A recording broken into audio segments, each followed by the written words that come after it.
Hey guys, welcome back to SudokuManiacs. I know I took a long break in the weekend, but had some things to take care of, and I thought it's not prudent to keep on bombarding you guys with videos with no proper content. So, anyways, now that I'm back, I thought I'll touch upon a different type of variant today. And this puzzle was featured on my website sudokumaniacs.com on the 5th of September, if I'm not mistaken. Now this is a difference Sudoku. Now this is one of those variants which is, let me tell you, this is one of my favorite ones. The reason being, you just cannot rush through this kind of a Sudoku. A person requires a lot of patience because this is like unraveling a mystery. You look for a loose strand. Once you get that, you slowly start pulling it to unravel it one step at a time. Similarly, in this kind of a puzzle, you need to find one small starting point, put in a lot of pencil marks, and once you get that, then you start deciphering the Sudoku. So the rules of the Sudoku are the rules of classic Sudoku apply. Additionally, you will see a few numbers given between two cells, right? What it means is the difference between the numbers between two cells has to be equal to the digit which is between. So for example, if these two are, I have a digit 6 here, right? Which means the difference between these two numbers has to be 6. So for example, if this was a 1, this would have to be a 7. Alright? And that is, so as I said, with just two actual digits which are given, 6 and 8, and we have to use all these clues of differences to come down to a point where we actually start solving it. So you require a lot of patience. So without wasting much time, let's go ahead with this. So normally the best way to start is to look for higher differences. Now the minimum number in a Sudoku grid is 1, max is 9, right? So the maximum difference that I can have is 8, 9 minus 1. So what I do is I always start to look for 8. So now once I know that this 8, it can have only two options, 1 or 9. We don't know which digit is going to be in which cell. Now with this 1 and 9, we start tracing our path using the connected differences. So if this difference is a 5, right, on top. So if this is a 1, this will be a 6. If this is a 9, it has to be a 4. And with a difference of 2 here, I can have, for a 4 I can have 2 and 6, for a 6 I can have 4 and 8. So we'll leave it as it is. Now with this 1 9 I have a 3 difference here. So if it's a 1, this will be a 4, or if it's a 9, it has to be a 6. Now that automatically gives me a pair of 4 and 6, so we can happily eliminate those. Now with this again I have a difference of 3. So 1 4, this would have to be a 7, or a 9 6 and 3. So we have a few pencil marks. We'll put it aside for now. Once again I see 8 here, so let's go with 1 and 9, right? With a difference of 5, with a 1 it can be 4 and 6 again, and this is a difference of 2, so this can be only 3 and 7, correct? Now I have a difference of 4 to the right of it, which means if this is a 3, this would be a 7, and vice versa. If that's a 7, this would be a 3, so that gives me a pair of 3 7, correct? Now this difference of 6, it can be 3 and 9,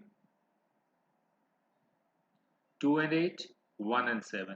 But 3, 9, 1, 7 not possible because I have pairs of 1 and 9, 3 and 7 here. So this has to be 2 and 8. And with this 4, 6, if it's a 4, this would be a 2 because of this 6 and 8. So we know for sure that the constraint or the difference is satisfied. And with this 2 and 8, this would again be 4 and 6. So now when I look at the grid, I have a pair of 1 9, pair of 3 7, pair of 2 8, pair of 4 6. So the only remaining digit of that box is a 5. So yeah, we finally placed our first digit, right? I see one more 8 here. So let's go back there again. And with the difference of 6, with a 1 I can have a 7, with 9 I can have a 3 here. And on the left also I see 6, so this again would be a 3 7. Wow, we got a pair. That's good. So with 3 7 I require a difference of 2, correct? Now the thing here is, if it's a 3, this cannot be a 1 because 1 is occupied here. So it can only be a 5. With a 7 I can have 5 or a 9, but again the 9 is locked here. So I know for sure this has to be my 5. And the 2 now, sorry, here to the left I have a difference of 3, so this has to be either a 2 or a 8. And once again this will be a 4 6, and the difference here would again give me 2 and 8. So now I have 1 9 as a pair, 3 7 as a pair, 2 8 as a pair. So this also will be a 4 6 to wrap this up. Good so far? Now when I look at row 2, I got a 4 6 that has been taken. So 4 5 and 6 cannot be here, right? It has to be 1 of 1 and 9, 1 of 2 and 8, and 1 of 3 and 7, correct? But here comes the tricky part. Assuming this was a 9, which would mean the 1 would have to be placed here, correct? Now, can the 1 be part of this difference of 5? It cannot. The reason being, 1 would require a 6, but we have already got a pair of 4 and 6 here, right? And the other way, if this was a 1, 9 would have to be in these 3. And again, the 9 cannot be part of the difference 5 because the 4 is already locked in this pair. So irrespective of which one here comes here, the other 1 9 has to be here. It cannot be with a difference of 5, right? And with 1 9, this will be a 3 or a 7. And if this is a 3, this will be an 8. Or if this is a 7, it can be a 2. And a difference of here gives me my 5.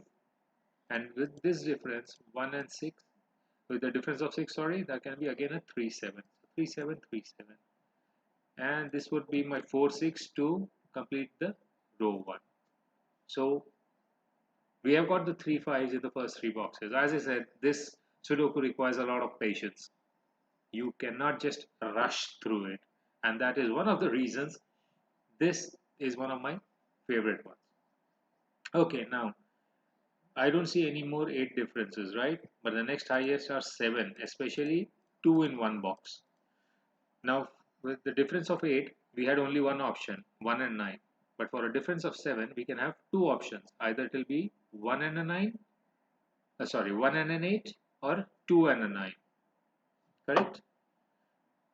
And with this 1 9, this will have to be a 1 9. Difference of 7.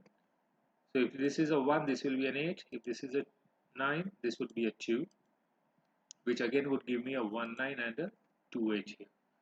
So I get a quad, because the only options for a difference of 7 is 1, 2, 8 and 9, right? So these 4 cells will form a quad on those numbers. And since one of the 1 and 9 is logged in row 1 column 9, that will be pushed to row 9 column 8. But with this 1 9, I have a difference of 4 to the left. If it's a 1, difference of 4 is a 5. Same with 9. So yeah, we got 1. This becomes a 4 and 6. Now with 4, difference of 3 can be 1 and a 7. But 1 is locked here in this pair. So this has to be a 7 or a 3 again because of the 6. 6 can have 3 and a 9, but the 9 is locked here, so we get a 3 7. And the difference of 4 is again a 3 7. So 2 8 2 8 1 9 1 9 3 7 3 7. So this again is my 4 6, right? Hmm.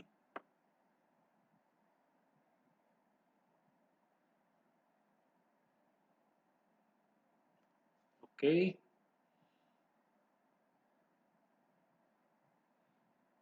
Now column 8, 1, 9, I have a pair, 4 and 6, I have a pair, correct? So basically, this will be one of the 5, or rather 5, 1 of 2 and 8, 1 of 3 and 7, correct? And just like how we eliminated the 1 and 9 with a difference of 5, the digit 5 can never be on a cell that has a difference of 5 because neither can I have a 0 or a 10. So I know for sure this will be my 5, which gives me a 3737, correct? And if this is a 3, this would be an 8, with a 7 this would be a 2, and this would be my 4 6, correct? Now with a 3 or a 7, for a 3 I can have a 2, 4 is not possible, and with a 7 I can have a 6 or an 8, but that is not possible. So finally I think we have made that important breakthrough. So this, if this is a 2, this will be a 3, this becomes my 7. So if that's a 3 with a difference of 5 makes this an 8, the difference 4. And with the 8 gone, this becomes my 2 finally. 4, 6, 8, a difference 1, 7. Difference of 6 gives me a 1 and a. And now that we have finally found the loose strand, we simply start unraveling it. 7 minus 5 is 2, correct? And this 7 difference has to be a 1. So this is my 9, this becomes a 1, 6 with a difference to 8, 8, that's a 4 with a difference of 1 has to be a 3 and a 7 here with the final 9. Phew.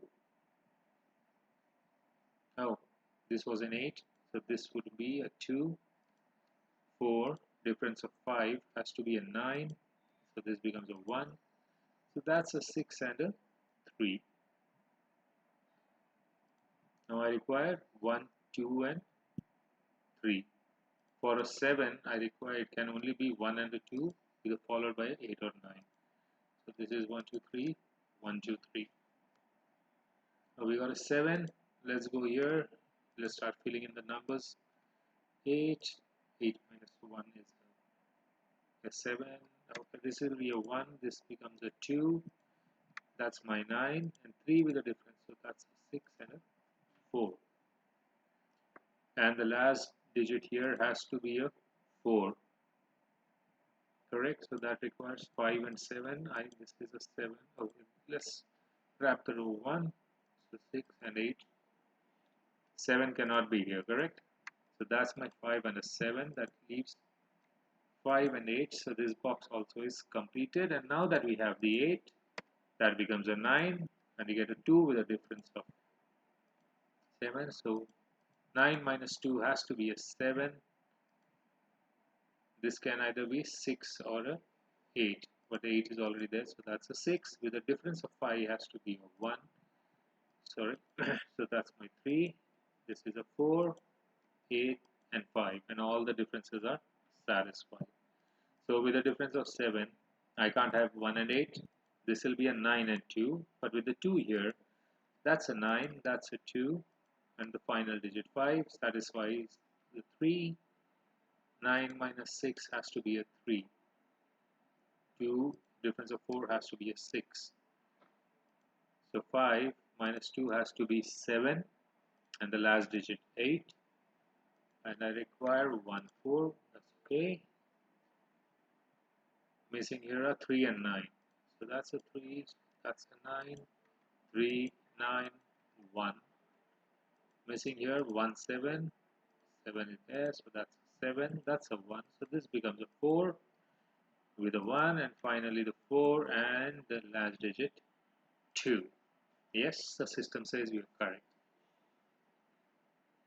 So you see how beautifully it unravels the moment you find the first breakthrough.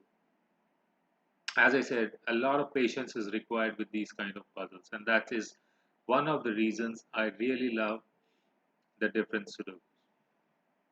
Hope you guys enjoyed the video. If you did, do like, comment on the video, let us know what you thought about it. And till the next time, Happy solving!